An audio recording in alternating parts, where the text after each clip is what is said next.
شروع اللہ کے نام سے جو بڑا مہربان نہایت رحم والا ہے۔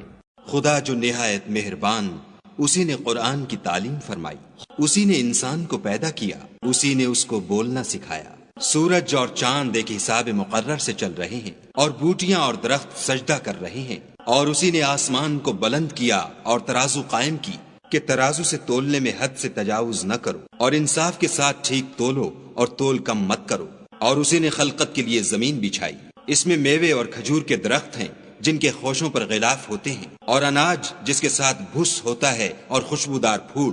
تو اے گروہ جن و انس، تم اپنے پروردگار کی کون کون سی نعمت کو جھٹلاؤ گے؟ اسی نے انسان کو ٹھیکرے کی طرح کھن کھناتی مٹی سے بنایا اور جنات کو آگ کے شعلے سے پیدا کیا۔ تو تم اپنے پروردگار کی کون کون سی نعمت کو جھٹلاؤ گے؟ وہی دونوں مشرقوں اور دونوں مغربوں کا مالک ہے۔ تو تم اپنے پروردگار کی کون کون سی نعمت کو جھٹلاؤ گے؟ اسی نے دو دریا رواں کیے جو آپس میں ملتے ہیں، دونوں میں ایک آڑ ہے کہ اس سے تجاوز نہیں کر سکتے۔ تو تم اپنے پروردگار کی کون کون سی نعمت کو جھٹلاؤ گے؟ دونوں دریاؤں سے موتی اور مونگے نکلتے ہیں۔ تو تم اپنے پروردگار کی کون کون سی نعمت کو جھٹلاؤ گے؟ اور جہاز بھی اسی کے ہیں جو دریا میں پہاڑوں کی طرح اونچے کھڑے ہوتے ہیں۔ تو تم اپنے پروردگار کی کون کون سی نعمت کو جھٹلاؤ گے؟ جو مخلوق زمین پر ہے سب کو فنا ہونا ہے، اور تمہارے پروردگار ہی کی ذات بابرکت جو صاحب جلال و عظمت ہے باقی رہے گی۔ تو تم اپنے پروردگار کی کون کون سی نعمت کو جھٹلاؤ گے؟ آسمان اور زمین میں جتنے لوگ ہیں سب اسی سے مانگتے ہیں، وہ ہر روز کام میں مصروف رہتا ہے۔ تو تم اپنے پروردگار کی کون کون سی نعمت کو جھٹلاؤ گے؟ اے دونوں جماعتوں، ہم عنقریب تمہاری طرف متوجہ ہوتے ہیں۔ تو تم اپنے پروردگار کی کون کون سی نعمت کو جھٹلاؤ گے؟ اے گروہ جن و انس، اگر تمہیں قدرت ہو کہ آسمان اور زمین کے کناروں سے نکل جاؤ تو نکل جاؤ، اور زور کے سوا تو تم نکل سکنے ہی کے نہیں۔ تو تم اپنے پروردگار کی کون کون سی نعمت کو جھٹلاؤ گے؟ تم پر آگ کے شعلے اور دھواں چھوڑ دیا جائے گا تو پھر تم مقابلہ نہ کر سکو گے۔ تو تم اپنے پروردگار کی کون کون سی نعمت کو جھٹلاؤ گے؟ پھر جب آسمان پھٹ کر تیل کی تلچھٹ کی طرح گلابی ہو جائے گا تو وہ کیسا ہولناک دن ہوگا۔ تو تم اپنے پروردگار کی کون کون سی نعمت کو جھٹلاؤ گے؟ اس روز نہ تو کسی انسان سے اس کے گناہوں کے بارے میں پرسش کی جائے گی اور نہ کسی جن سے۔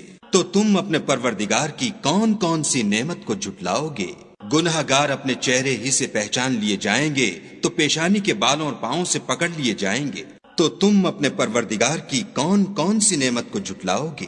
یہی وہ جہنم ہے جسے گناہ گار لوگ جھٹلاتے تھے، وہ دوزخ اور کھولتے ہوئے گرم پانی کے درمیان گھومتے پھریں گے۔ تو تم اپنے پروردگار کی کون کون سی نعمت کو جھٹلاؤ گے؟ اور جو شخص اپنے پروردگار کے سامنے کھڑے ہونے سے ڈرا اس کے لیے دو باغ ہیں۔ تو تم اپنے پروردگار کی کون کون سی نعمت کو جھٹلاؤ گے؟ ان دونوں میں بہت سی شاخیں یعنی قسم قسم کے میووں کے درخت ہیں۔ تو تم اپنے پروردگار کی کون کون سی نعمت کو جھٹلاؤ گے؟ ان میں دو چشمے بہ رہے ہیں۔ تو تم اپنے پروردگار کی کون کون سی نعمت کو جھٹلاؤ گے؟ ان میں سب میوے دو دو قسم کے ہیں۔ تو تم اپنے پروردگار کی کون کون سی نعمت کو جھٹلاؤ گے؟ اہل جنت ایسے بچھونوں پر جن کے استر اطلس کے ہیں تکیا لگائے ہوئے ہوں گے، اور دونوں باغوں کے میوے قریب جھک رہے ہیں۔ تو تم اپنے پروردگار کی کون کون سی نعمت کو جھٹلاؤ گے؟ ان میں نیچی نگاہ والی عورتیں ہیں جن کو اہل جنت سے پہلے نہ کسی انسان نے ہاتھ لگایا اور نہ کسی جن نے۔ تو تم اپنے پروردگار کی کون کون سی نعمت کو جھٹلاؤ گے؟ گویا وہ یاقوت اور مرجان ہیں۔ تو تم اپنے پروردگار کی کون کون سی نعمت کو جھٹلاؤ گے؟ نیکی کا بدلہ نیکی کے سوا کچھ نہیں ہے۔ تو تم اپنے پروردگار کی کون کون سی نعمت کو جھٹلاؤ گے؟ اور ان باغوں کے علاوہ دو باغ اور ہیں۔ تو تم اپنے پروردگار کی کون کون سی نعمت کو جھٹلاؤ گے؟ دونوں خوب گہرے سبز۔ تو تم اپنے پروردگار کی کون کون سی نعمت کو جھٹلاؤ گے؟ ان میں دو چشمے ابل رہے ہیں۔ تو تم اپنے پروردگار کی کون کون سی نعمت کو جھٹلاؤ گے؟ ان میں میوے اور کھجوریں اور انار ہیں۔ تو تم اپنے پروردگار کی کون کون سی نعمت کو جھٹلاؤ گے؟ ان میں نیک سیرت اور خوبصورت عورتیں ہیں۔ تو تم اپنے پروردگار کی کون کون سی نعمت کو جھٹلاؤ گے؟ وہ حوریں ہیں جو خیموں میں مستور ہیں۔ تو تم اپنے پروردگار کی کون کون سی نعمت کو جھٹلاؤ گے؟